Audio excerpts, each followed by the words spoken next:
Assalamualaikum warahmatullahi wabarakatuh. Selamat pagi anak-anak. Selamat bertemu kembali. Bagaimana kabar kalian? Semoga kalian semua dalam keadaan sehat ya. Hari ini kita kembali lagi dalam pembelajaran IPA, Ilmu Pengetahuan Alam bersama Ibu. Hari ini kita akan mempelajari bab baru, yaitu tentang klasifikasi makhluk hidup. Apa saja yang akan kita bahas pada pertemuan kali ini? Jadi, pada pertemuan kali ini kita akan membahas tentang bab baru menggunakan media pembelajaran interaktif berupa PowerPoint. Adapun yang akan Ibu bahas pada pertemuan kali ini yaitu yang pertama tentang kompetensi dasar. Adapun kompetensi dasar pada pertemuan kali ini yaitu 3.2 mengklasifikasikan makhluk hidup dan benda berdasarkan karakteristik yang diamati.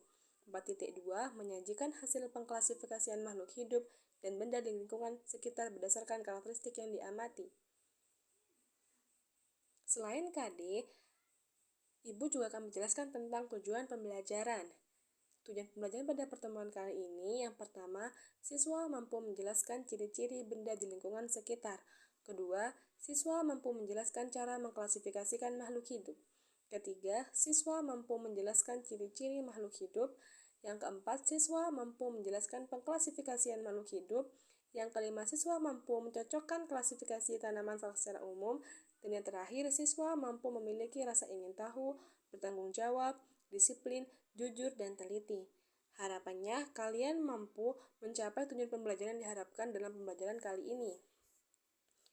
Selain itu, pada pertemuan kali ini, Ibu juga akan membahas materi tentang klasifikasi makhluk hidup. Materi yang pertama yaitu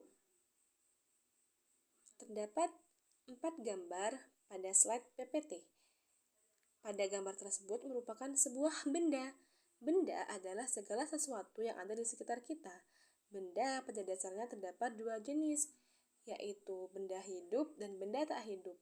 Benda hidup dikenal dengan makhluk hidup, sedangkan benda tak hidup dikenal dengan makhluk tak hidup. Makhluk hidup memiliki ciri-ciri kehidupan seperti bergerak, bernafas, tumbuh dan berkembang biak, memerlukan nutrisi baik makanan dan minuman, serta peka terhadap rangsangan. Sedangkan makhluk tak hidup tidak memiliki ciri-ciri tersebut. Kita sebagai manusia merupakan salah satu contoh dari makhluk hidup, karena kita dapat bernafas, dapat bergerak, dan sebagainya. Selanjutnya, berikut terdapat beberapa kolom tabel yang berisi ciri-ciri benda, yaitu bergerak, tumbuh dan berkembang, bernafas, berkembang biak, memerlukan nutrisi, dan peka terhadap rangsang. Ada benda namanya mobil, kucing, tas, bola, dan bunga. Di sini, kucing dan bunga memiliki ciri-ciri yang telah dicontohkan. Berarti kucing dan bunga termasuk ke dalam jenis makhluk hidup. Sedangkan mobil, tas, dan bola tidak memiliki ciri-ciri tersebut. Namun, mengapa mobil dapat bergerak, Ibu? Ya, mobil dapat bergerak karena adanya mesin dan bahan bakar. Sementara makhluk hidup itu bergerak dengan sendirinya, seperti manusia bergerak dengan sendirinya, tumbuhan bergerak dengan sendirinya, begitu pula dengan hewan. Namun mobil bergerak dengan menggunakan bantuan bahan bakar dan mesin. Jadi, mobil dapat dikatakan sebagai makhluk tak hidup atau benda mati, sama seperti tas dan bola.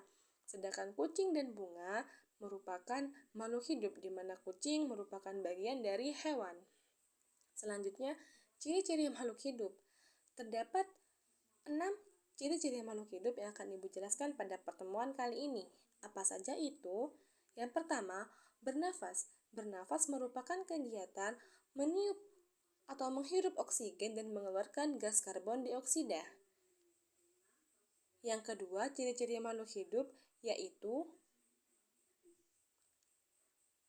berkembang biak. Jadi, setiap makhluk hidup pasti akan berkembang biak. Berkembang biak bertujuan untuk melestarikan jenisnya atau mempertahankan jenisnya. Yang ketiga, makhluk hidup itu pasti tumbuh dan berkembang. Setiap makhluk hidup dari kecil hingga dewasa. seperti ayam dari telur hingga menjadi ayam dewasa, seperti halnya manusia dari mulai bayi hingga menjadi lansia atau lanjut usia.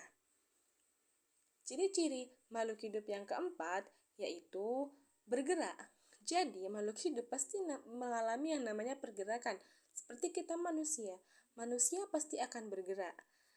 Yang kelima yaitu memerlukan nutrisi. Nutrisi yang dibutuhkan baik berupa makanan ataupun minuman. Seperti halnya manusia, hewan dan tumbuhan juga memerlukan nutrisi.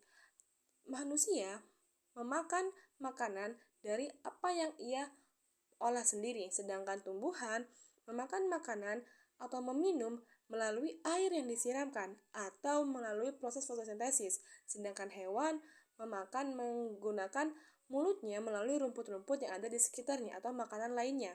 Yang keenam yaitu peka terhadap rangsang. Contohnya manusia. Manusia ketika terkena cahaya maka akan menyilaukan matanya karena merasa silau. Itu adalah contoh dari peka terhadap rangsang. Selain itu seperti tubuh putri malu. Tubuh putri malu ketika disentuh maka akan meredup, maka akan mengecil, maka akan malu. Itu merupakan salah satu contoh dari ciri makhluk hidup yaitu peka terhadap rangsangan.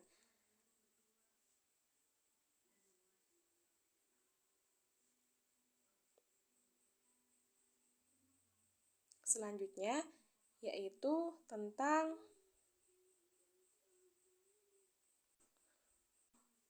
klasifikasi makhluk hidup, yaitu melalui klasifikasi dikotom. Makhluk hidup dikelompokkan dalam kelompok-kelompok berdasarkan persamaan ciri yang dimiliki. Kelompok-kelompok tersebut dapat didasarkan pada ukuran besar hingga kecil dari segi anggota kelompoknya. Namun, kelompok-kelompok tersebut disusun berdasarkan persusunan yang berbeda, sesuai dengan persamaan dan perbedaan.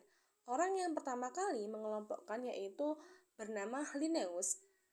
Yang pertama, kriteria klasifikasi tumbuhan. 1. Tumbuhan dibagi berdasarkan pertama, organ perkembangbiakannya, yaitu menggunakan spora atau bunga. Yang kedua, habitatnya, baik itu pohon, perdu, atau semak. Yang ketiga, bentuk dan ukuran daunnya, baik itu menyirip, sejajar, menjari, ataupun melengkung. Yang terakhir, berdasarkan cara perkembangbiakannya, apakah menggunakan seksual atau generatif, atau seksual, aseksual, atau vegetatif. Yang kedua, kriteria klasifikasi hewan. Yang pertama, berdasarkan salur pencernaan makanan. Yang kedua, kerangka atau skeleton, apakah ekskeleton atau endoekskeleton. Dan yang ketiga, anggota gerak, apakah berkaki 4 atau berkaki 2 atau justru hewan tersebut tidak berkaki. Jadi, pengklasifikasian makhluk hidup baik tumbuhan maupun hewan dapat dikategorikan seperti hal berikut. Selanjutnya, tanaman salak. Salak adalah sejenis palma dengan buah yang biasa dimakan. Salak dikenal juga sebagai salak. Salak dalam bahasa Inggris disebut salak atau snake fruit. Sementara nama ilmiahnya adalah Salaka zalaka. Buah ini disebut snake fruit karena kulitnya mirip dengan sisik ular. Buah salak dari kerajaan Plante, divisi Mongoliophyta, kelas Liliopsida, ordo Arecales, famili Arecaceae, genus Salaka, dan spesies Salaka zalaka. Salak adalah tanaman monokotil, daun-daunnya panjang dengan urat utama kuat seperti pada salak yang disebut lidi. Seluruh bagian daunnya memiliki duri yang tajam. Batangnya pendek, tapi lama-kelamaan akan meninggi sampai 3 meter atau lebih dan akhirnya roboh tidak mampu membawa beban mahkota daun yang terlalu berat karena tidak sebanding dengan batangnya yang kecil. Ini merupakan contoh tanaman salak. Di sini salak daunnya berwarna hijau, ada batang dan ada buah salak yang berwarna coklat. Selanjutnya, morfologi tanaman salak. Yang pertama, akar salak. Tanaman salak tumbuh dengan perakaran serabut yang sangat banyak dan kuat yang tumbuh ke dalam tanah begitu dangkal hingga mencapai kedalaman 10 hingga 50 cm.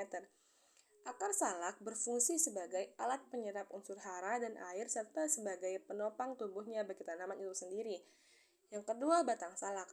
Tanaman salak juga memiliki batang namun tidak terlihat secara jelas karena tertutup oleh banyaknya daun. Batang diselimuti oleh banyaknya duri tajam sebagai alat pertahanan diri dari gangguan organisme lain. Warna batang salak yaitu hijau dan di bagian dalamnya berwarna putih. Batang salak membentuk rimpang yang tumbuhnya menjalar ke bawah. Berikutnya daun salak. Tipe daun salak adalah majemuk menyirip dengan panjangnya sekisar 3-7 meter. Dan juga daun salak memiliki tulang daun primer yang kuat seperti daun kelapa yang dapat dijadikan sebagai sapu lidi. Morfologi tanaman salak yang berikutnya yaitu bunga salak. Di dalam satu tanaman salak memiliki 3 macam bunga, yaitu bunga jantan, bunga betina, dan bunga sempurna. Pada bunga betina dilapisi ludang yang bertangkai pendek, sedangkan pada bunga jantan dilapisi ludang yang bertangkai panjang. Warna bunga jantan coklat dan tumbuh berkelompok terdiri dari 4 hingga 12 mulai, sedangkan pada warna bunga betina adalah hijau, berbentuk merah serta memiliki petal. Bunga salak tumbuh dari ketiak pelepah daun. Proses pembuahan bunga tanaman salak dengan cara penyerbukan silang yang dibantu oleh serangga atau hama moncong. Yang terakhir, buah salak. Buah salak sendiri berbentuk bulat, kerucut dengan dibungkus kulit menyerupai sisik ular dan berwarna coklat muda sampai tua. Kulit yang menyerupai ular inilah yang menyebabkan salak disebut juga sebagai snake fruit atau buah ular. Buah salak memiliki jumlah biji hingga 3-4 yang dagingnya berwarna putih. Di dalamnya terdapat biji yang keras berwarna coklat. Buah salak juga dilapisi oleh selaput bening transparan yang tidak tembus air namun tembus cahaya. Kalian sudah pasti pernah makan buah salak kan? Salak sangat mudah sekali kita temukan dalam kehidupan sehari-hari. Selanjutnya, setelah kita mempelajari materi tentang pengklasifikasian makhluk hidup dan tanaman salak, Ibu akan mencoba memberikan kuis kepada kalian. Kalian simak baik-baik ya. Yang pertama, pilihlah pasangan yang tepat. Di sini terdapat 5 istilah ciri-ciri makhluk hidup dan ada pilihannya. Yang pertama, memerlukan nutrisi. Kira-kira pasangan yang cocok dengan memerlukan nutrisi adalah D. Tumbuhan memerlukan zat-zat anorganik sedangkan hewan memerlukan zat-zat organik untuk makanannya. Itu merupakan makna dari memerlukan nutrisi. Yang kedua, berkembang biak. Maknanya apa ya? Iya, berkembang biak maknanya pembentukan individu baru untuk mempertahankan jenisnya atau untuk melestarikan jenisnya. Yang ketiga, bergerak. Maknanya manusia dan hewan yang bisa berjalan juga dapat berlari untuk berpindah tempat. Itu dikenal dengan istilah bergerak. Yang berikutnya, bernafas. Proses menghirup dan mengeluarkan gas, di mana yang dihirup merupakan oksigen dan yang dikeluarkan merupakan gas karbon dioksida. Yang terakhir, peka terhadap rangsang. Contohnya selalu menghindari arah datangnya cahaya. Ini merupakan ciri-ciri makhluk hidup, yaitu manusia. Berikutnya juga terdapat latihan soal. Di sini terdapat istilah kerajaan, divisi, kelas, ordo, famili, genus, dan spesies dari tanaman salak. Tugas kalian harus mencocokkan manakah yang benar. Seperti yang pertama, kerajaan. Salak berasal dari kerajaan apa ya? Salak berasal dari kerajaan yang namanya Plante dengan divisi Magnoliophyta dan kelasnya Liliopsida dengan ordo Arecales, famili Aricaceae, dan spesiesnya adalah Salaka dengan genus Aricaceae. Kalian ingat kan? Tadi sudah Ibu jelaskan di slide sebelumnya ya. Baik anak-anak, cukup sekian yang dapat Ibu sampaikan. Semoga bermanfaat, semoga dapat dipahami dengan mudah. Terima kasih sudah mengikuti kelas Ibu hari ini. Sangat menyenangkan. Kurang lebihnya Ibu mohon maaf. Wassalamualaikum warahmatullahi wabarakatuh.